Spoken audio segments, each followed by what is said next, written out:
Hey guys, meteorologist Chris Tomer here with this On the Snow Before You Go forecast. All right, let's jump into what I'm seeing here.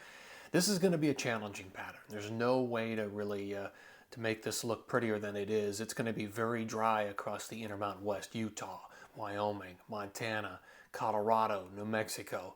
I just don't have much of anything. The problem is it's an active Pacific flow that will impact the West Coast, BC, Washington State, Oregon, California, but there's very low moisture survival past that point. It's like it just all dries up by the time it gets into the interior.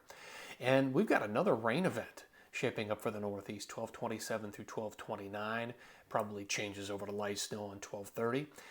So what's next? Well, for the interior states, the Intermountain West, the Rockies, there might be a storm system that moves in around 1.3 to 1.5. And I'll show you what that could look like. It's probably going to ride the subtropical jet with not a lot of cold air entrained, but I'll show you that pattern coming up, and it is slim pickings on my spider chart, odds of best snow. So what I'm looking for is more purple higher on the web, and there isn't much of that.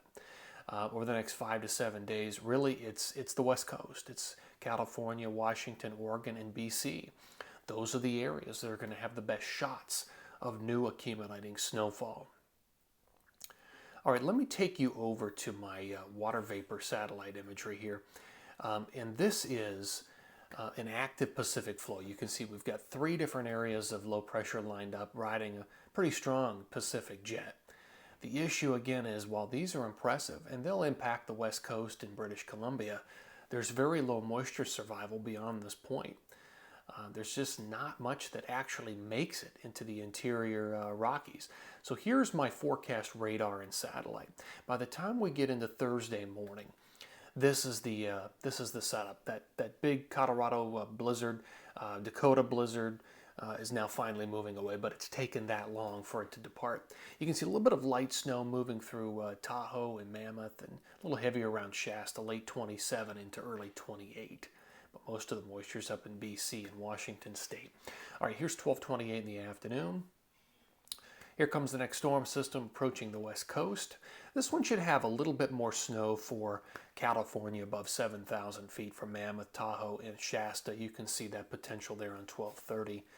But watch what happens. It just tries to move into the interior, and by the time we get into New Year's Eve morning, there's just nothing left of that storm system. A couple of flurries in Utah and in western and southwest Colorado, but nothing to write home about.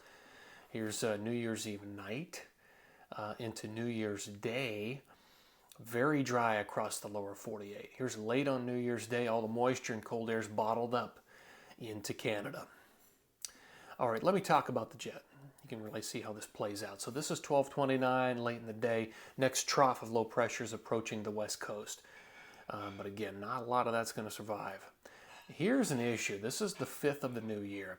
Notice the northern branch running way up into Canada. That keeps the cold air bottled up. So the southern branch is going to be active, and that's probably what escorts our 1.3, 1.4, 1.5 storm system in. But there's going to be a lack of cold air with it.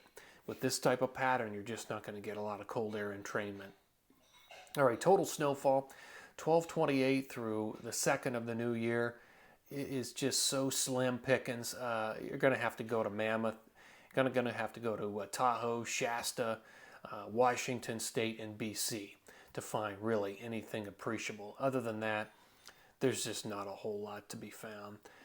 So in the Northeast, rain primarily 12:27 through 12:29, changing to snow on 12:30, but even then the accumulations are very small for New York State, Vermont, New Hampshire, and Maine. All right, guys, that's going to do it for this On the Snow Before You Go forecast. Thanks for tuning in here, and take care.